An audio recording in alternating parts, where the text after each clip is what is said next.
Hello my gorgeous friends of Webflow, it's your friendly neighborhood Francesco from Sabotage here. In today's video, we're going to build 3 incredibly useful Flexbox layout patterns, step by step, directly inside Webflow. This is not a Flexbox theory lesson, instead we'll focus on real layout patterns you've probably seen in dozens of websites, and that you can start using right away in your own projects. For each pattern, we will start from practical use cases, build it together in the designer, and understand why it works while we're actually working on it. So, if you've ever struggled with evenly distributed columns, flexible, grid-like layouts, or responsive content and sidebar structures, this one's for you. If you're looking forward to it as much as I am, stick around, and if you find my videos helpful and want to support my work, you'll see the thanks button under the video. But even just watching, liking or subscribing already means a lot. So now, if you're ready, let's dive in.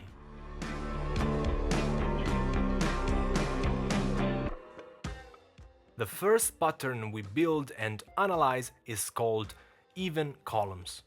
First, where would you use this? Well, you typically use this pattern for things like feature or value proposition blocks, stats or highlights sections, and pricing plans, when all plans should have the same visual weight. Basically, anytime you want multiple elements to feel equally important, regardless of their content. Alright, let's build it. We already have a section, and inside it, our usual main container, just to keep things nicely centered and readable on large screens. Inside the container, guess what? There is a nice section content wrapper. Now, let's add a heading. Of course, not because it helps with Flexbox, but just to keep things visually organized. And let's type even columns. Now the actual structure. We add a div and give it the class flex-container. And set its display property to flex. Inside this container, we add a div with the class even-column. To make things more visible, let's give it some padding on all sides, add a nice Webflow blue border, and a semi-transparent blue background. Then we add a paragraph and duplicate this column a couple of times. To make the issue obvious, let's add more text in the first column by duplicating the paragraph and remove most of the text from the second one. And now we can clearly see the problem. Each column has a different width, and that width depends on the content inside the column. And that's not what we want. This is where flex basis comes in. What we want is for all children to push against each other with the same strength and take up all the available space inside the parent container. So, we select one of the columns, go to the Flex Child settings, click the 3 dots, and set flex basis to 100%. And voila! All columns now have exactly the same width. And the nice thing is that this works regardless of how many columns we have. If we duplicate one more, we get 4 columns, still perfectly even. Now, a very common question. Why not use something like 25%? Since 25 is 100 divided by 4? Let's try it. We set the basis to 25%, then remove one column. And now the layout breaks. The columns are no longer filling the available space, because 25% only works if you always have exactly 4 columns. That's why 100% is the right choice here. We're not designing for a fixed number of elements, we're designing a flexible system.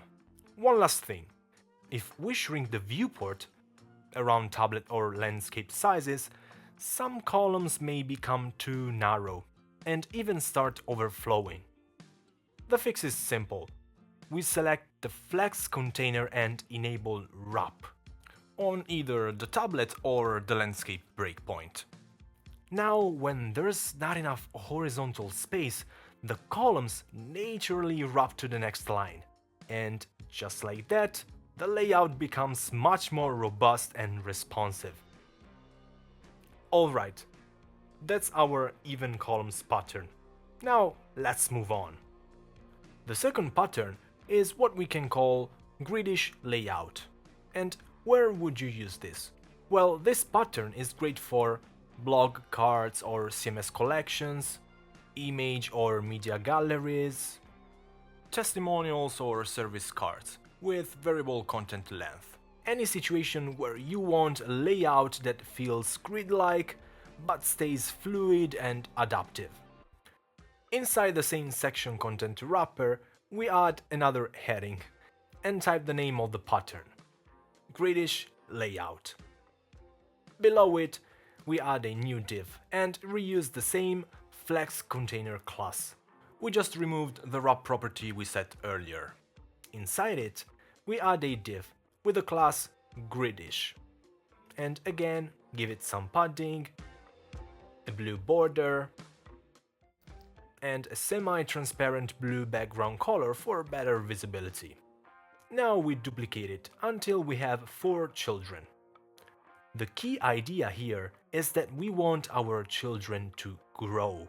Before setting it, let's quickly clarify what grow actually means. Flex grow defines how much an element is allowed to expand when there's extra space available inside its parent container. You can think of it as a rule that tells Flexbox if there's free space left, this element is allowed to take some of it. When we set grow to 1 on multiple children, we're basically telling them you all have the same right to grow. So any leftover space gets distributed evenly between them. So we select one of them, go to the Flex child settings and set grow to 1. At this point, the layout still looks similar to the previous one. And that's expected.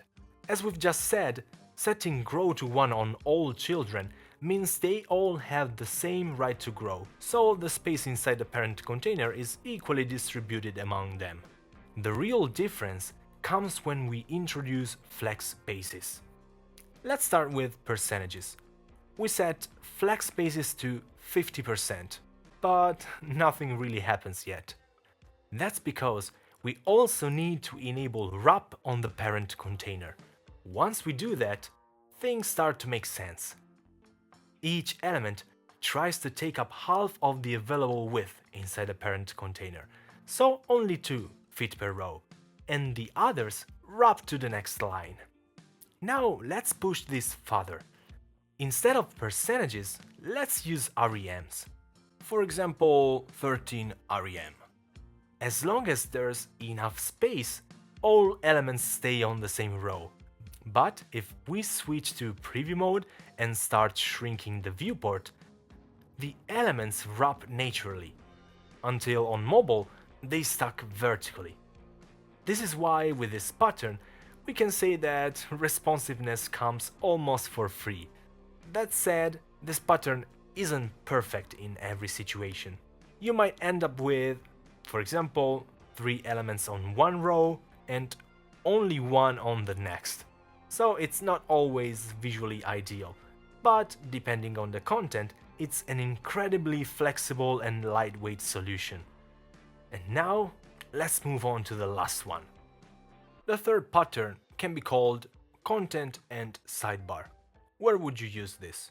Well, you'll typically see this pattern in blog posts with a table of contents, documentation or knowledge bases, pages with a persistent CTA or form. Anytime you have a clear hierarchy between main content and secondary content. So the idea is that the sidebar is meant to host the secondary content. Things like navigation, call to actions, and very often it's paired with a sticky element that stays visible as the user scrolls. Inside our wrapper, we add one last heading: content and sidebar.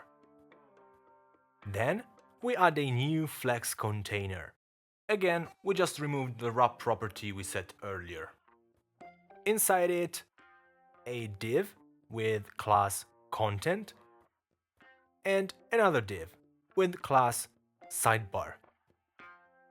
Both get some padding. And the usual blue border. And semi-transparent blue background. Now we set the layout logic. We select the content and enable grow and set flex basis to 70%. Then we select the sidebar. Once again, we enable grow, but this time we set flex basis to 30%. If we preview and shrink the viewport, both elements just keep shrinking. That's not great, especially for the sidebar. So we add a min width to the sidebar. For example, once again, let's do 13 rem. And still nothing happens. That's because we're missing one last piece. Once again, we have to select the flex container and enable wrap. Now everything clicks. As soon as there's not enough space, the sidebar wraps to the next line, and the content fills the first row. And when there's enough space again, the sidebar moves back up. That's the pattern. Of course, we can switch the position of the two elements depending on the specific layout we want to implement. And that's it for today. We built 3 core Flexbox layout patterns: even columns for equal visual weight, a gridish layout, flexible and adaptive, and a content and sidebar pattern that responds gracefully to smaller screens. More than memorizing settings, this was about understanding how Flexbox thinks. Once you understand how flex bases, grow, wrap, and minimum width work together, you can design layouts that are more resilient, reusable, and future-proof. All the patterns we built today are available as a clonable Webflow project, link in the description. And now, music time. Today's recommendation is Sabotage by緑黄色社会.